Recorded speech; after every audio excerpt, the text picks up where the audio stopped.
नमस्कार दोस्तों, आज की इस रोमांचक कहानी में आप सभी का स्वागत है। शहर की सड़कों पर बारिश की बूंदें गिर रही हैं। लोग छाते लिए दौड़ रहे हैं। तभी एक स्कूटी धीरे धीरे भीगती सड़कों पर रेंगती हुई आई। स्कूटी एक लड़की की थी जिसका नाम रिया था। रिया हेलमेट उतारती है और एक पुरानी किताबों की दुकान की छत के नीचे रुकती है। इस समय बारिश बहुत तेज हो चुकी थी। बाहर से ही दुकान का अंदरूनी भाग दिखता था। पुरानी किताबों की खुशबू, हल्का पीला लैंप लाइट, दीवारों पर पोस्टर और शेल्फ भरी किताबों से पूरी दुकान भरी थी। और एक लड़का आरव एक कोने में बैठा किताब पढ़ रहा था। तभी रिया की नज़र उस पर पड़ती है। रिया भीगी सी आवाज़ में बोली, ये बारिश तो थमने का नाम ही नहीं ले रही है।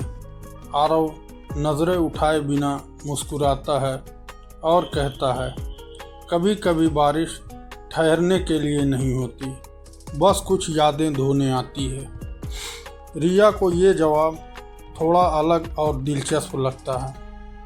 वो भी एक किताब उठाती है और आरव के पास बैठ जाती है। धीरे धीरे दोनों बातचीत शुरू करते हैं। रिया पूछती है, आप इस दुकान में काम करते हैं? आरव कहता है, हाँ, और मैं कभी कभी बस यादें बेचता हूँ। दोनों किताबों के ज़रिए एक दूसरे को समझने लगते हैं। बातों ही बातों में पता चलता है कि आरव का दिल कभी टूटा था। वो एक अधूरी लव स्टोरी का हिस्सा रह चुका था। रिया उसकी आंखों में झांकती है, जहां अब भी कोई अधूरा इश्क बसता है। आरव रिया को किताब पकड़ाते हुए कहता है कि ये मेरी सबसे पसंदीदा किताब है। इसे तब पढ़ना जब तुम्हें पहली बार किसी से सच्चा प्यार हो।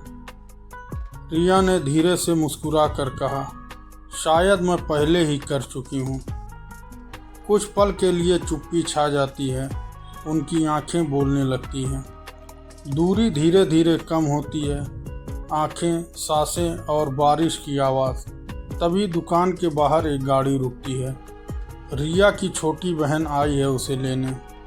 रिया किताब थामे मुस्कुराती है, फिर आरव से कहती है, अगली बारिश में फिर मिलते हैं।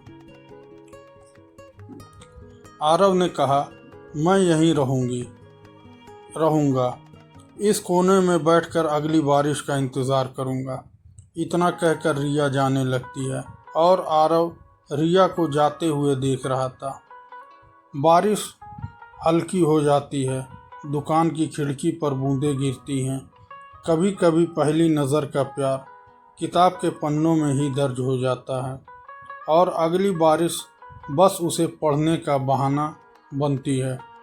कुछ दिनों बाद दोबारा बारिश होने लगती है। तभी अचानक रिया को आरव याद आता है। वह तुरंत ही घर से निकलकर उस पुरानी दुकान में आरव के पास पहुंच जाती है। आरव रिया को देखकर बहुत खुश हो जाता है और अपने गले से लगा लेता है। इस तरह दोनों की प्रेम कहानी शुरू होती है। तो दोस्तों, यह थी हमारी आज की कहानी। अगर आपको पसंद आए तो लाइक कर दें और हमारे चैनल को भी सब्सक्राइब कर लें। मिलते हैं अगली वीडियो में, तब तक के लिए धन्यवाद।